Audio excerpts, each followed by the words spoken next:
Hello' guys জ্ঞান in Assam চেনেলটোলৈ স্বাগতম জনাইছোঁ। আপোনালোকে যদি অসম পুলিচ বা গ্ৰেড 3 বা গ্ৰেড 4 এক্সাম বা SSCকে ধৰি বিভিন্ন ধৰণৰ পদৰ বাবে প্ৰিপেৰেশ্যন কৰি আছে তেনেহ'লে আজিৰ এই ভিডিঅ'টিত মই জেনেৰেল নলেজৰ মষ্ট ইম্পৰ্টেণ্ট কেইটামান কুৱেশ্যন এনচাৰ লৈ আহিছোঁ।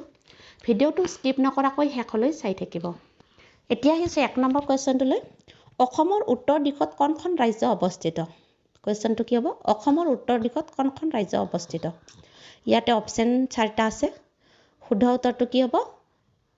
অপশ্যন ঘ অৰুণাচল প্ৰদেশ। শুদ্ধ উত্তৰটো হ'ব অৰুণাচল প্ৰদেশ। নেক্সট কুৱেশ্যনটো লৈ আহিছোঁ। অসমৰ পশ্চিমে কোনখন দেশ অৱস্থিত? অসমৰ পশ্চিমে কোনখন দেশ অৱস্থিত? তলত অপশ্যন 4টা আছে। ইয়াৰ শুদ্ধ উত্তৰটো কি হ'ব? অপশ্যন গ বাংলাদেশ। শুদ্ধ উত্তৰটো হ'ব অপশ্যন গ বাংলাদেশ। আমাৰ অসমৰ পশ্চিম দিশে অৱস্থিত।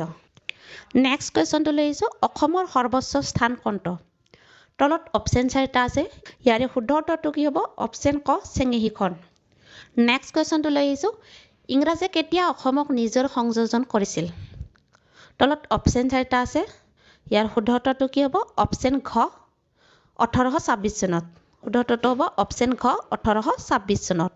নেক্সট কুৱেশ্যনটো লৈ আহিছোঁ। 1947 চনত কোনখন জিলা অসমৰ পৰা পৃথক হৈ পাকিস্তানক দিয়া হৈছিল? তলত অপশ্যন 4টা আছে। ইয়াৰ শুদ্ধ উত্তৰটো কি হ'ব? অপশ্যন গ চিলেট। শুদ্ধ উত্তৰ হ'ব অপশ্যন গ চিলেট। নেক্সট কুৱেশ্যনটো লৈ আহিছোঁ। অসমৰ পৰা মিজোৰাম কেতিয়া পৃথক হৈছিল? কুৱেশ্যনটো ৰিপিট কৰি দিছোঁ। অসমৰ পৰা মিজোৰাম কেতিয়া পৃথক হৈছিল? তলত অপশ্যন 4টা আছে। ইয়াৰ শুদ্ধ উত্তৰটো কি হ'ব? অপশ্যন খ 1972 চনত। শুদ্ধ উত্তৰটো হ'ব অপশ্যন খ 1972 চনত। নেক্সট কুৱেশ্যনটো লৈ আহিছোঁ। কোনখন অসমৰ আহোম ৰাজ্যৰ প্ৰধান ৰাজধানী আছিল? কুৱেশ্যনটো ৰিপিট কৰি দিছোঁ। কোনখন অসমৰ আহোম ৰাজ্যৰ প্ৰধান ৰাজধানী আছিল? তলত অপশ্যন 4টা আছে। ইয়াৰ শুদ্ধ উত্তৰটো কি হ'ব? অপশ্যন খ চৰাইদেউ। শুদ্ধ উত্তৰ হ'ব অপশ্যন খ চৰাইদেউ। নেক্সট কুৱেশ্যনটো লৈ আহিছোঁ।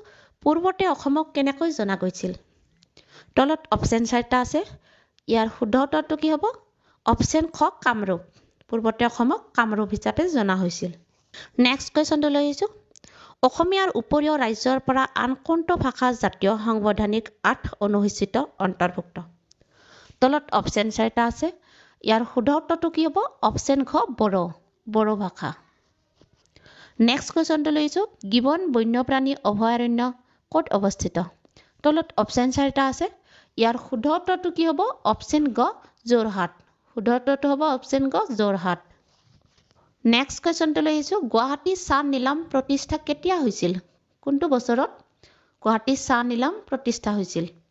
তলত অপশ্যন 4টা আছে। ইয়াৰ শুদ্ধ উত্তৰটো কি হ'ব? অপশ্যন খ 1970 চনত। শুদ্ধ উত্তৰটো হ'ব অপশ্যন খ 1970 চনত। নেক্সট কুৱেশ্যনটো লৈ আহিছোঁ। কোনখন চহৰ অসমৰ মানচেষ্টাৰ নামেৰেও জনা যায়?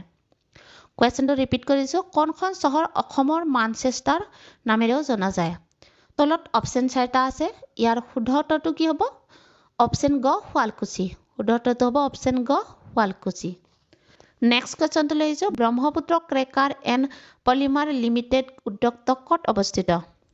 তলত অপশ্যন 4টা দিয়া আছে। ইয়াৰ শুদ্ধ উত্তৰটো কি হ'ব? অপশ্যন গ লেপেটকাটা। নেক্সট কুৱেশ্যনটো লৈ আহিছোঁ। অসমৰ মুঠ সংসদীয় সমষ্টিৰ সংখ্যা কিমান? তলত অপশ্যন 4টা আছে। ইয়াৰে শুদ্ধ অপশ্যনটো কি হ'ব? অপশ্যন গ 14। শুদ্ধ উত্তৰটো হ'ব অপশ্যন গ 14 সমষ্টিৰ সংখ্যক। নেক্সট কুৱেশ্যনটো লৈ আহিছোঁ। কিমান চনত লক্ষ্মীনাথ বেজবৰুৱাক অসম সাহিত্য সভাৰ দ্বাৰা ৰসৰাজেৰে সন্মানিত কৰা হৈছিল? কুৱেশ্যনটো কি হ'ব? কিমান চনত লক্ষ্মীনাথ বেজবৰুৱাক অসম সাহিত্য সভাৰ দ্বাৰা ৰসৰাজেৰে সন্মানিত কৰা হৈছিল? তলত অপশ্যন 4টা দিয়া আছে। ইয়াৰ শুদ্ধ উত্তৰটো কি হ'ব? অপশ্যন ঘ 1931 চনত। শুদ্ধ উত্তৰটো হ'ব অপশ্যন ঘ 1931 চনত। নেক্সট কুৱেশ্যনটো লৈ আহিছোঁ। নামঘোষা কোনে ৰচনা কৰিছিল? তলত অপশ্যন 4টা আছে। ইয়াৰ শুদ্ধ উত্তৰটো কি লিখিব? শুদ্ধ উত্তৰটো কি হ'ব? অপশ্যন খ মাধৱদেৱ। নেক্সট কুৱেশ্যনটো লৈছোঁ। হালধীয়া চৰাইয়ে বাওধান খাই পৰিচালনাৰ ৰচক কোন আছিল? তলত অপশ্যন 4টা দিয়া আছে। ইয়াৰ শুদ্ধ উত্তৰটো কি হ'ব? শুদ্ধ উত্তৰটো হ'ব অপশ্যন গ জাহ্নু বৰুৱা। শুদ্ধ উত্তৰ হ'ব অপশ্যন গ জাহ্নু বৰুৱা। নেক্সট কুৱেশ্যনটো লৈ আহিছোঁ। স্বাধীনতা আন্দোলনত অংশ লোৱাৰ অপৰাধত কোন বছৰত গোপীনাথ বৰদলৈক গ্ৰেপ্তাৰ কৰা হৈছিল?